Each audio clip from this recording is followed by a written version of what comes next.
টোটেন park কুইন্সের college point এলাকায় নদীর পাড়ে লুকানো টোটেন পার্ক শুধু একটি সবুজ চত্বরই নয়, এটি নিউ ইয়র্ক সিটির ইতিহাসের একটি অংশ।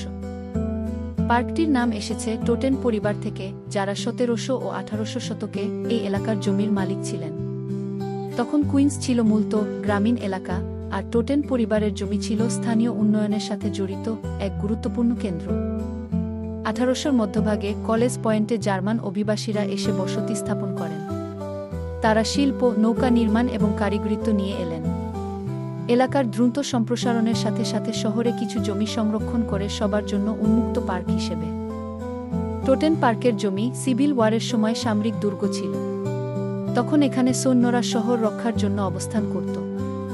বছরের পর বছর ধরে এটি বিভিন্ন সামরিক কাজে ব্যবহৃত হয়েছে, তবে আজকাল টোটেন পার্ক একটি শান্ত পাবলিক পার্ক, যেখানে বিশ্রাম এবং পরিবার বন্ধুর সাথে সময় কাটানো যায়।